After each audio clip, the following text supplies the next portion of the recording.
Hello everyone, welcome to foundation classes by Amit. देखिए भाई, आज 7 जुलाई को मॉर्निंग शिफ्ट के अंदर आपका सीटेट का जो पेपर 2 था वो आपका हो चुका है। तो अब हम इसकी जो आंसर्स हैं उनको हम डिस्कस करेंगे। निश्चिंत होकर बैठिए और आराम से एक बार मिला लीजिए, ठीक है ना। बार बार कहीं से भी बार बार मिलाने की जरूरत नहीं है। आपको स्टिक और जो राइट आंसर है वही देखने को यहाँ पे मिलने वाले हैं। अगर आप चैनल पर न्यू है तो चैनल को सब्सक्राइब भी कर लीजिएगा और धीरे धीरे हम सभी जो आंसर्स हैं, जो कीज हैं आपकी, उनको डिस्कस कर लेंगे। सबसे पहले हम सीडीपी को कवर कर रहे हैं, तो चलिए स्टार्ट करते हैं। पहला क्वेश्चन है आपका कि महारत हासिल करने के लक्ष्य निर्धारित करने से छात्र को अभिप्रेरणा और योग्यता के बारे में विचार कैसे प्रभावित होते हैं। अभिप्रेरणा और योग्यता का मतलब क्या हो गया आपका? Motivation, ability. तो जब भी मोटिवेशन की बात आएगी आपको याद होना चाहिए दो तरह की आपकी मोटिवेशंस होती हैं, इंट्रिंसिक और एक्सट्रिंसिक, यानी कि आपकी बाहरी और आंतरिक। ठीक है, तो देखिए विचार कैसे प्रभावित होंगे, लक्ष्य निर्धारित करना है तो नॉर्मल सी बात है, महारत हासिल करने की बात हो रही है, मास्टरी की बात हो रही है। तो जब इंटरनल मोटिवेशन होगा तभी तो कर पाएंगे। तो मैं आपको डायरेक्ट यहाँ पे आंसर बता देता हूं, वरना आप बोलोगे कि सर इतना समय मत लीजिए। ठीक है, तो इसका जो आंसर आएगा फर्स्ट का, वो आपका आंसर नंबर 3 हो जाएगा। ठीक है, कि यह अक्सर योग्यता के वृद्धिशील दृष्टिकोण में चढ़ी हुई आंतरिक अभिप्रेरणा और विश्वास को आपका दर्शाता है। आंसर नंबर क्या हो जाएगा आपका? 3 हो जाएगा। आगे बढ़ते हैं। इंक्लूसिव क्लासरूम यानी कि समावेशी शिक्षा। अब समावेशी का मतलब क्या होता है? हर तरह के बच्चों को एक साथ एक जगह पर पढ़ाना, सबको इंक्लूड करना, समावेश करना, मिलाना, तो वही आपका आंसर होगा। तो समावेशी कक्षाओं बच्चों के बीच हर तरह की विभिन्नता को दूर करने का लक्ष्य रखती हैं। बिल्कुल गलत है भाई। को पहनाना चाहिए कि हर बच्चा एक ही दर से और एक ही समय में सीखेगा। बिल्कुल गलत है। हर बच्चा अपने आप में डिफरेंट होता है। में विशेष बच्चों की जरूरतों को पूरा करने के लिए एक अलग शैक्षिक कार्यक्रम पर पेश किया जाता है। बिल्कुल गलत है। एकदम करेक्ट आंसर आएगा आंसर नंबर 4 कि अलग अलग भिन्नताओं के अनुसार विभेदित निर्देशित आपके दिए जाते हैं। ठीक है, क्योंकि बच्चे अलग हैं तो अलग अलग निर्देश भी देने होंगे। ठीक है, आगे बढ़ते हैं। पियाजे और वाइगोत्स्की के सिद्धांतों में एक प्रमुख समानता क्या है? तो यहां पे देखिए समानता के बारे में बात हो रही है। तो संज्ञानात्मक प्रक्रियाओं में संस्कृत की भूमिका बिल्कुल गलत है, क्योंकि दोनों में से एक ने ही बात की थी। भाषा और विचार के बीच संबंधों के बारे में उनके चिंतन वो तो बिल्कुल अलग अलग थे। भाषा और विचार के बारे में दोनों के जो रिलेशन थे, दोनों जो बोलते थे, वो चीजें अलग अलग थी ना, सेम नहीं थी ना। तो आगे है आपका कि बच्चों के विकास में चरण जैसी प्रगति पर ध्यान। बिल्कुल गलत है। करेक्ट आपका आंसर यहाँ पे जो बनने वाला है वो आंसर नंबर आपका 4 बनेगा। बच्चों की स्वयं की शिक्षा में संलग्नता और आपका जुड़ाव होना। ठीक है, यानी कि एंगेजमेंट और इन्वॉल्वमेंट, आंसर नंबर 4 हो जाएगा। आगे बढ़ते हैं। क्वेश्चन नंबर 4 है किशोर अवस्था के दौरान जेंडर अपेक्षाओं के अनुरूप स्त्रीत्व या पुरुषत्व की परंपराओं का पालन करने के लिए दबाव आपका बढ़ जाता है।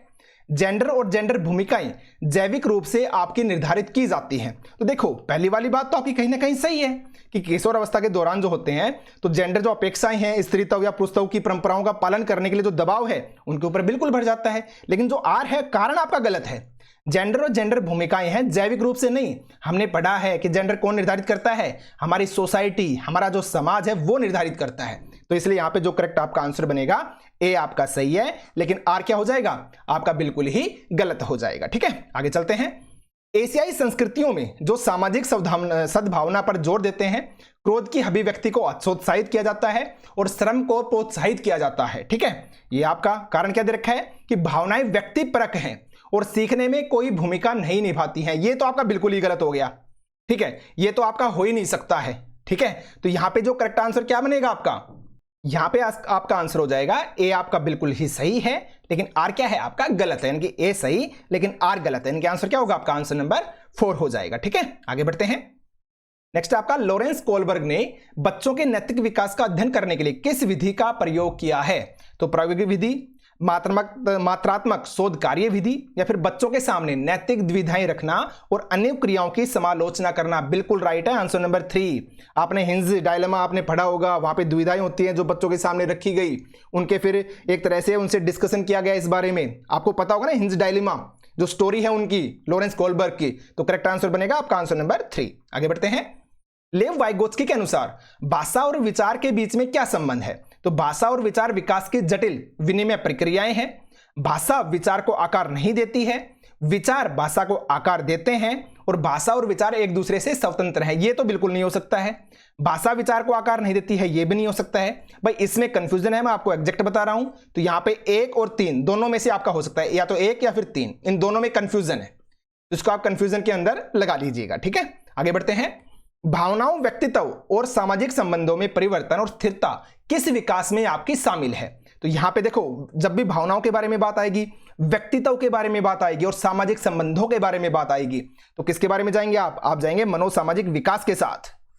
इसके साथ मनोसामाजिक विकास के साथ जाएंगे आप, ठीक है। Change and stability in emotions, personality and social relationship together constitute किसको? मनोसामाजिक विकास को, ठीक है। यहां पे भावनात्मक मत कीजिएगा आप, ठीक है। यहां पे आप करोगे मनोसामाजिक विकास, याद रखना है भाई। आगे बढ़ते हैं। शिक्षकों को बच्चों के प्रयोग के लिए बहुत सारे अवसर देने चाहिए और उदाहरणों और गैर उदाहरणों पर चर्चा करनी चाहिए, बिल्कुल सही बात है। बच्चों में गलत धारणाओं से निपटने के लिए एक रचनात्मक तरीका विपरीत उदाहरण प्रदान करता है, ये भी क्या है आपका कहीं ना कहीं सही है। तो यहां पे आपका करेक्ट आंसर क्या बनना चाहिए कि ए और आर दोनों सही है और ए आर की सही व्याख्या भी आपका करता है। इनके करेक्ट आंसर क्या बनेगा? आपका आंसर बन जाएगा आंसर नंबर 2, ठीक है। आगे बढ़ते हैं। चलिए अब आगे बढ़ते हैं।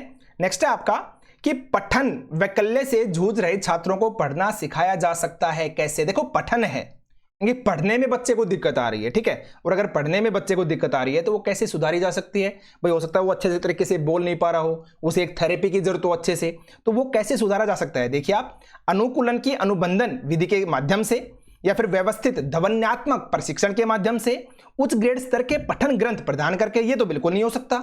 लंबे और जटिल गद्यांश देकर, ये भी बिल्कुल नहीं हो सकता है। तो करेक्ट आंसर यहाँ पे आपका बनेगा आंसर नंबर 2, क्योंकि बोल रहा है थ्रो सिस्टमेटिक फोनोलॉजिकल ट्रेनिंग। यानी बच्चे जो बोलते हैं ना, बच्चे के मान लो जीभ में प्रॉब्लम है, बच्चा अच्छे तरीके से नहीं कर पा रहा है, तो उस तरह की थेरेपी आती है ना आपकी, तो आप अलग अलग तरह की ध्वनि बुलवाइए बच्चे से, ठीक है, ताकि वो उससे प्रशिक्षण लेके अच्छे तरीके से बोल पाए, ठीक है। तो करेक्ट आंसर बनेगा आपका आंसर नंबर 2। आगे चलते हैं। एक शिक्षिका खुद से पूछती है, मैं ऐसे अनुभव प्रदान कर सकती हूं जिसमें छात्रों को पर्यावरण में, देखो पर्यावरण के बारे में बात हो रही है, पर्यावरण में विभिन्न प्रकार की वस्तु को वर्गीकृत करने और उनकी वर्गीकरण स्कीमों का विश्लेषण करने की आवश्यकता होती है। तो वह छात्रों में बुद्धिमत्ता को बढ़ावा देने की कोशिश कर रही है। किस तरह की बुद्धिमत्ता? तो यहां पे करेक्ट आंसर क्या बनेगा? आपको पता है पर्यावरण के बारे में बात हो रही है, तो कौन सी होगी? आपकी नेचुरलिस्टिक इंटेलिजेंस आपकी हो जाएगी, प्राकृतिक बुद्धिमत्ता आपकी हो जाएगी, ठीक है। ना ही भाषाई होगी, ना अंतर्व्यक्तिक होगी, ना शारीरिक गति संवेदी बुद्धिमत्ता होगी। करेक्ट आंसर बनेगा आपका आंसर नंबर 4। आगे बढ़ते हैं। निम्न में से कौन सा सही सुमेलित युग्म है? तो यहां पे देखिए आप, योगात्मक मूल्यांकन। अब योगात्मक मूल्यांकन क्या होता है? इसमें पेपर पेंसिल के परीक्षण के साथ साथ गैर लिखित व्यवहारों के विस्तृत विवरण शामिल है, नहीं भाई। मानदंड संदर्भ मूल्यांकन, यानी कि विशिष्ट विषयों से महारत हासिल है, ये भी नहीं है। करेक्ट आपका आंसर बनेगा आंसर नंबर 3, मानक संदर्भित मूल्यांकन, यानी कि साथियों के प्रदर्शन की क्या करता है? आपकी तुलना करता है। जो नॉर्म रेफरेंस जो असेसमेंट होता है वो कंपेयर करता है परफॉर्मेंस को बिटवीन द पीयर्स, जो उसके साथी गण है उनके बीच के अंदर, ठीक है। तो यहां पे जो करेक्ट आपका आंसर बन जाएगा आंसर नंबर आपका 3 हो जाएगा। आगे बढ़ते हैं। निम्न में से क्या दृष्टिबाधित विद्यार्थियों को कक्षा में भागीदारी लेने में बाधा डालता है? देखिए दृष्टिबाधित है, यानी कि बच्चे देख नहीं पा रहे हैं, और देख नहीं पा रहे हैं तो कैसी चीजें होनी चाहिए भाई? हमने पढ़ा है कि प्रिंट वाली चीजें होनी चाहिए, उभरी हुई चीजें होनी चाहिए, ठीक है। आपने ब्रेल लिपि के बारे में पढ़ा होगा, उस टाइप का, यानी कि खुदा हुआ होना चाहिए जिससे बच्चे आसानी से पढ़ सकें। तो देखिए आप, ग्राफिक सामग्री के स्पर्शनीय, स्पर्शनीय का मतलब क्या है? जिसे आप स्पर्श कर सको, ये तो सही है। जो बच्चा दृष्टिबाधित है वो स्पर्श करके ही तो पढ़ पाएगा। इलेक्ट्रॉनिक रूप से प्रारूपित व्याख्यान प्रतिलेखन, ये भी सही है। मुद्रित पाठ्य पुस्तकें और नोट्स, ये आपका नहीं हो सकता। मुद्रित का मतलब होता है प्रिंटेड, तो प्रिंट का मतलब क्या है भाई? आपने नॉर्मल सी बात है प्रिंट कर रखा है चीजों को, वहां पे वो मुद्रित नहीं है, यानी कि वो प्रिंट है, मुद्रित है वो, उनके ऊपर ऐसा नहीं है कि आप स्पर्श करोगे तो आपको उभरे हुए दिखेंगे, ठीक है। और उभरी हुई रेखा चित्र और मानचित्र, ये भी आपका सही है। तो करेक्ट आंसर क्या बनेगा? आंसर नंबर आपका 3 हो जाएगा। यहां पे बाधा डालने वाली चीज पूछी थी इस वजह से, ठीक है। आगे बढ़ते हैं। उसके बाद आपका निम्न में से कौन सा पर्सन विश्लेषणात्मक चिंतन को बढ़ावा देता है? देखिए क्रिटिकल थिंकिंग, विश्लेषण, क्रिटिकल। अब क्रिटिकल थिंकिंग क्या होती है? जहां पे हम अच्छे और बुरे दोनों के बारे में अच्छे तरीके से सोच सकें, ठीक है। तो भारत की राजधानी क्या है? ये तो नॉर्मल सी बात है, कैसे क्वेश्चन हो गया? एक रटने वाला हो गया। भारत में कितने राज्य हैं? ये भी रटने वाला क्वेश्चन है। और भारत की कुल जनसंख्या कितनी है? ये भी आप रट सकते हो। यहाँ पे चिंतन तो नहीं होगा ना, ये तो आप कोई भी याद करके बता सकता है। तो करेक्ट आंसर बनेगा आंसर नंबर आपका 1 कि भारत में जनसंख्या वृद्धि के विभिन्न कारण क्या है, यहां पे सोचने की जरूरत पड़ेगी जब आप क्वेश्चन को लिखोगे। तो करेक्ट आंसर बनेगा आंसर नंबर आपका 1। आगे बढ़ते हैं। आगे आपका कि संवेदनशील अवधि वह समय अवधि होती है जिसके दौरान कुछ खालिस्तान विशेष रूप से सामान्य विकास के लिए महत्वपूर्ण आपके होते हैं। ठीक है, अब देखो आप संवेदनशील अवधि के बारे में बोला है कि संवेदनशील अवधि वह समय अवधि होती है जिसके दौरान कुछ खालिस्तान विशेष रूप से सामान्य विकास के लिए महत्वपूर्ण होती हैं। तो यहां पे जो आपका करेक्ट आंसर बनने वाला है वो आपका आंसर नंबर आपका बनेगा 4, पर्यावरणीय कारक।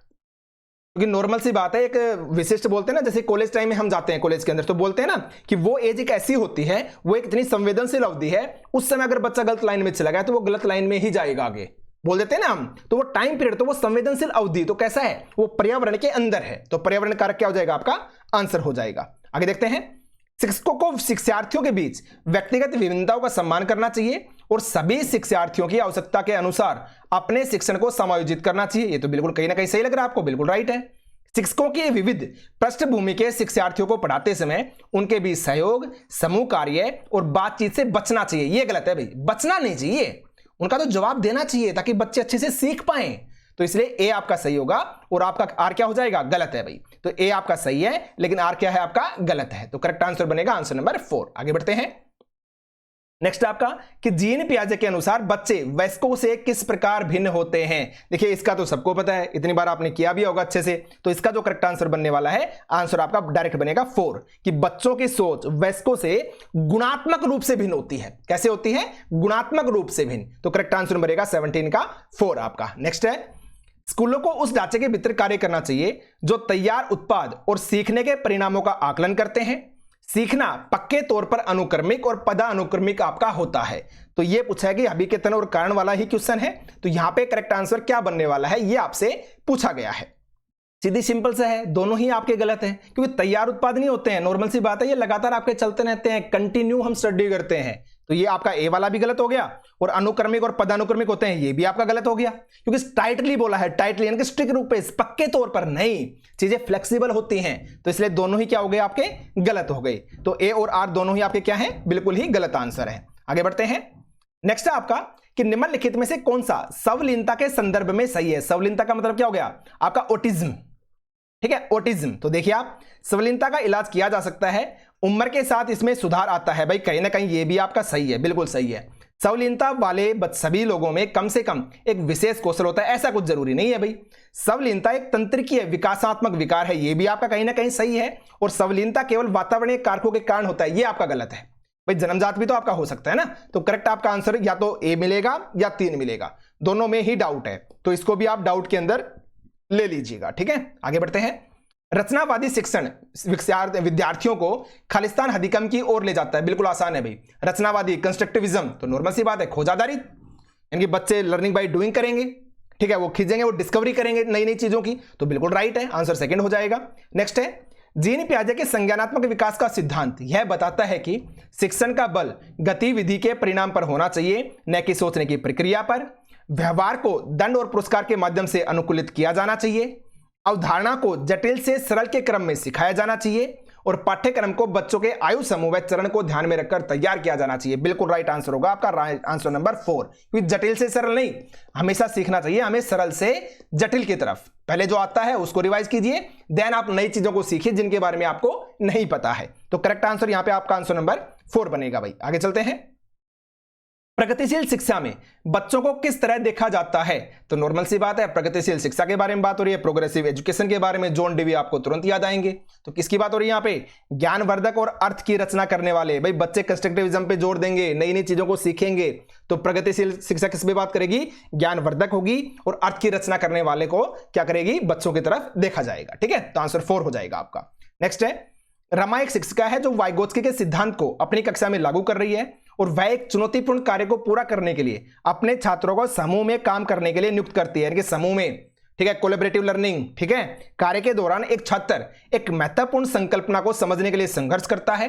रमा के लिए इस छात्र की मदद करने का सबसे प्रभावी तरीका क्या हो गया, कैसे वो उसकी मदद कर सकती है। तो देखिए, छात्र के साथ समस्या पर काम करें और समूह के अन्य सदस्यों को शामिल करते हुए आवश्यकता अनुसार मार्गदर्शन और प्रतिपुष्टि प्रदान करें। बिल्कुल राइट आंसर आपका यही बन जाएगा।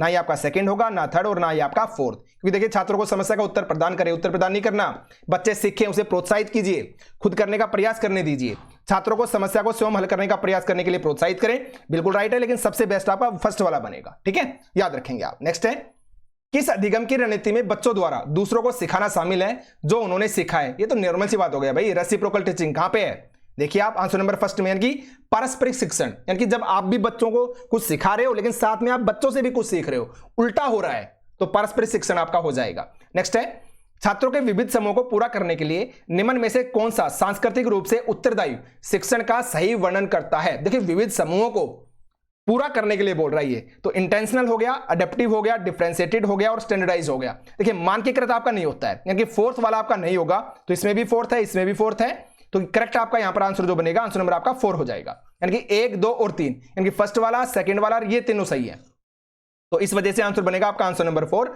1, 2 एंड 3।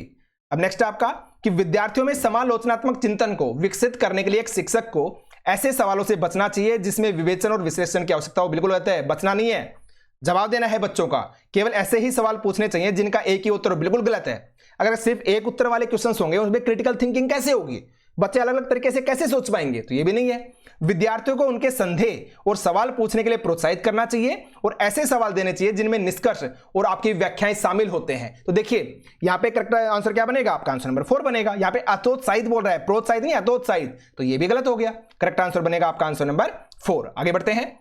आप एक शिक्षक हैं जो अपने छात्रों को प्रासंज्ञानात्मक कौशल विकसित करने में मदद करना चाहते हैं। निम्न में से कौन सी रणनीति इस प्रकार के चिंतन को बढ़ावा देने के लिए सबसे अधिक संभावना है? प्रासंज्ञानात्मक कौशल के बारे में बात हो रही है। मेटाकोग्निटिव स्किल्स, मेटाकोग्निटिव का मतलब होता है जब आप अपनी ही थिंकिंग के बारे में दोबारा सोचें।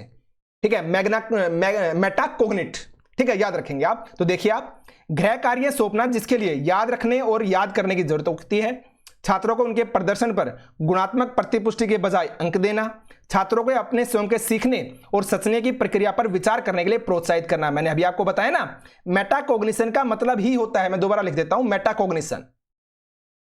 मेटाकोग्निशन का मतलब ही होता है अपनी थिंकिंग के बारे में दोबारा से सोचना। मान लो आप कोई डिसीजन ले रहे हो और आपने डिसीजन ले लिया, लेकिन आप जैसे मान लो किसी कॉलेज में एडमिशन ले रहे हो आप, और आपने सोच लिया कि मैं उस कॉलेज में जाके एडमिशन लूंगा, लेकिन कुछ समय बाद जब आप एडमिशन लेने के लिए जाते हैं तो उस अपनी सोच के ऊपर एक बार फिर से आप विचार कर रहे हैं कि क्या मेरे लिए डिसीजन सही है, क्या मुझे यहीं पे एडमिशन लेना चाहिए नहीं लेना चाहिए। तो इसको मेटाकोग्निशन बोलते हैं, अपनी ही थिंकिंग के बारे में फिर से थिंकिंग करना। ठीक है, आगे बढ़ते हैं।